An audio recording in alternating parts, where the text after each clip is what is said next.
Hello, and welcome to the ECR Retail Loss Sell More and Lose Less podcast series. My name is Colin Peacock. I've worked in the retail and FMCG business for more than 40 years, working on the dark side of retail on retail loss at every point in the supply chain. And today we're with one of our experts from retail, which is Richard Thalemann, who has over 30 years experience on food waste and on retail, having worked in Tesco's and other places. Today's podcast is going to focus on the role that engaged store associates can play, and managers can play, in reducing food waste in the retail store. We have seen from previous research that the more engaged store associates or stores with the more engaged associates do deliver lower waste numbers, 20-30% lower levels of waste. We think that's because there's better recording of the food waste, there's better rotation, the processes around donations are managed more effectively, markdowns are applied at the right time. So we think all those factors explain why the stores with the most engaged associates are delivering lower levels of food waste. And we see this in the variation of the food waste numbers across retail estates. If you've got 2,000 stores, some will be great at food waste, some will be less good at food waste, a lot hopefully will be in the middle. But really, when we look at what's the differentiation factor between the ones we have good food waste results, it does tend to boil down to the store associates and their engagement.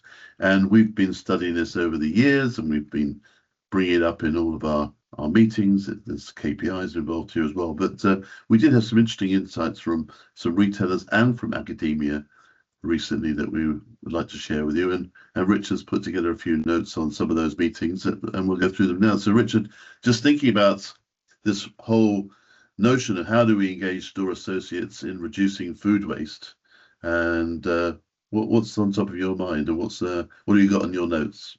Yeah, good morning, Colin. So I think there was a number of interesting parts in that, and winning hearts and minds of colleagues was always something that I was passionate about and worked on a lot in my time in retail. And it's not an easy thing to do. So some of these conversations were very interesting. I think that as an opening thought on that is that people treat food waste. What we learn is they treat food differently at home versus work. At home there's a personal impact and an emotional and visible tie that gets you to think about whether or not you're going to throw that food away or use it up in time and use leftovers to make your lunch. At work, it's more, procedural and abstract and operational. So there's always something that's going to get in the way of you thinking about food waste because something else is more important, as in sales or availability, etc., etc. So I think that was an interesting start to the conversation. And then I think the bit that really sort of was a point of discussion and resonated was this cognitive dissonance, and saying that the statement saying that I care about waste but I'm measured on sales just really pushes people to think about and be challenged and stretched sometimes in stores, as we know colleagues are stretched from pillar to post through sickness or through just structural changes. So all of these things have to be made as simple as possible for them to make sure that they do it. And so the winning hearts and minds piece is really interesting. And I think retailers are doing a lot around winning hearts and minds around redistribution to charities, for example. So if you get the colleague to go and meet the charity at the front door and hand over the donation, you're more emotionally connected to that, and you'll make sure that that is done. The issue with that is that's not helping reduce food waste. It's then getting them into a process of they know exactly why they're emotionally tired, and they want to make sure that food goes to a charity rather than going to any other redistribution stream or in a bin in some cases.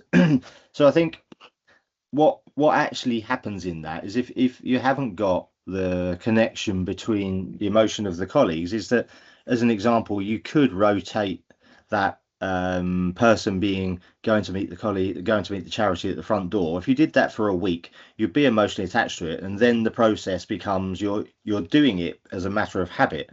but you know the reason why, and so you've built that in. But as I said earlier, is that when you think about that, then how do you emotionally connect people to say, right, we know that we're going to donate this food, but actually, how do we reduce food waste? And unfortunately, those colleagues don't have the autonomy, or they're not in the right place to be able to reduce the actual food waste further upstream. So they can only do the part that they play, which is at the end of the day, which is when they have surplus. So there's a lot of connections here to be made with each and every one of the colleagues in store so that they're working together. And that's the incredibly hard part, because I think it's in, various parts along the journey. Yeah, I think that your point's well made about that, because you do see some retailers, you know, where there is a real passion for donating.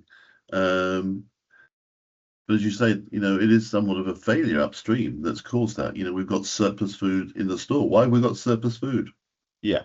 And then why have we got unsold food? These are two important questions, and certainly on the unsold food, it doesn't seem as though that same emotional connection sometimes always carries through to the markdown gun, where you put the stickers on, because again, sometimes we see pretty low levels of compliance to the markdown routines. Yeah. Yeah. And you have to make these things, as I said earlier, you have to make these things really easy for colleagues to be able to carry out. If somebody goes, is sick for the day and you need somebody else to take over that process, they've got to be able to do it. So when you're talking about those markdowns, that's why most people are now on more of an AI rooted journey on doing reductions, because it can't go wrong from the fact of they're making the best money or the best profitability on that product, as well as making it easy for the colleagues to carry out. And sometimes that does generate some food surplus at the end of it, and so then you've got the emotional connection with those guys that will make sure it goes to a charity. But of course that doesn't happen every single time, so there has to be some emotional connection further upstream, I think, is the winning hearts and minds piece. I think when we listen to retailers talking about winning hearts and minds, like you just said, is that there are lots of really passionate people about donating food. And so how do we move that passion further upstream for them to reduce the amount of surplus that we get and sell more? And, even in some cases, it's just as important to be able to sell that food to people cheaper, because some people are struggling for money. It's not just the charitable cause. There's almost a level just before that you could focus on. Yeah, and I know that, and again, I don't know whether this is connected to Hearts and Minds, but many retailers have looked at sort of store colleague donations, or indeed donating it to members of the public after a certain time. I'm not sure where that fits on the sort of management, think winning Hearts and Minds, but perhaps it's for the majority, I think, seeing that the colleagues can get the food, the unsold food, before it runs out. That could be quite a motivating factor, and sort of, again, help close that gap between, what they do at home and what they see happening in the store. Because it must hurt a lot to, if you are a food waste fanatic, to see stuff being thrown away in the dumpster. And recently we've had this food waste inspector, as you said, and that must hurt as well if you're working for a company with that is throwing stuff away, in the dumpster. Yeah, and I think that most of our discussions on food waste always come back to KPIs and measurement.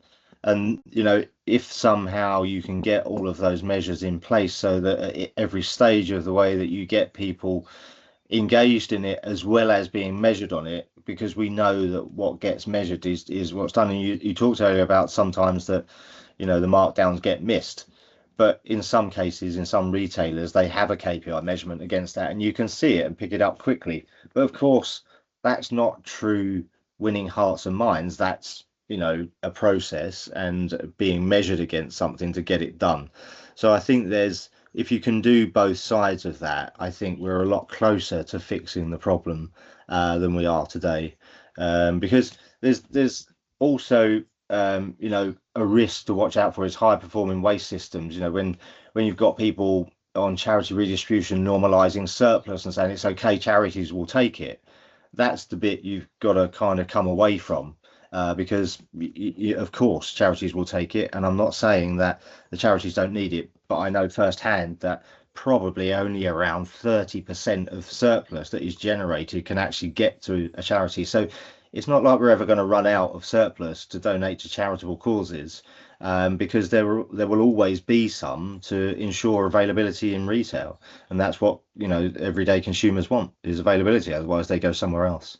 Yeah, and I think building on this connection piece, often we do talk about food waste as a financial number, don't we, rather than number of meals or so again we've seen retailers run up the flagpole of look at this store has donated this many meals, etc., then trying to beat that number year on year. And to your point, that's probably just a wrong avenue to go down in the first instance. Because I think further upstream, really what you're trying to do is reduce food waste. It's almost like you can only make that reduction once. So you could talk about we've reduced our food waste by X amount, but that number's always going to get smaller because you can't get down past zero. So I think using that number that you're talking about is about how many meals donated, and trying to replicate that year after year is almost normalize that as well now. Rather than being able to say this is how much we've reduced. It's a bit like the trying to achieve 50% food waste reduction by 2030. Well, what's going to happen after 2030? Will people stop having anything to talk about any reduction? Will it be acceptable, that level of food waste? So it's that kind of connection that we've got to unearth. How do we have that as a narrative, and what is that narrative, so that it still is relevant after you've done such a great job? Because I don't think anybody's going to stop thinking about retailers wasting food, because that's just what people think about. Yeah. Now, I think we did hear some good examples from retailers around how they had created these champions of food waste, and people who are sort of almost acting as the sort of guardians of the environment in the stores. Have you had experience and seen value in that approach? I think we've gone round, in circles with that a lot of times over the years, and having champions of lots of different things, and they always work. I think it just always then unfortunately comes down to, at some point, it becomes a bit like wallpaper, and people aren't paying attention anymore, and therefore that role doesn't exist anymore because they don't see the value in it. So I think really you can have that role, but you just got to keep reinventing it every 3 to 6 months as to what it is they're talking about, what the narrative is, because if you keep talking about the same thing, people just switch off. Well, maybe this is the point about we mentioned here, which is that food waste actually breaks down into those two problems: surplus food, which is upstream. Why are we sending all this stuff there? And then I guess it's unsold food, and I think what we're looking at is how do we, of all the surplus, how do we make sure most of that is, goes down that pyramid? If we've gone past the prevent stage, how do we get it to humans or sell it to humans and then go down there? And I guess that goes back to your point about markdowns, where you have visibility to what's going on. Yeah. Wow, great. Well, let's solve that one then.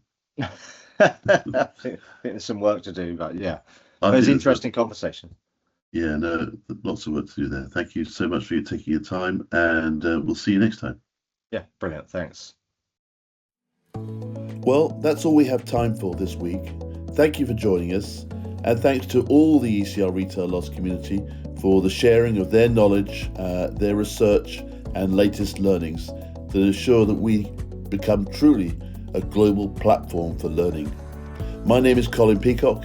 This is the Sell More and Lose Less podcast. And if you liked it, please subscribe so you automatically get all future episodes.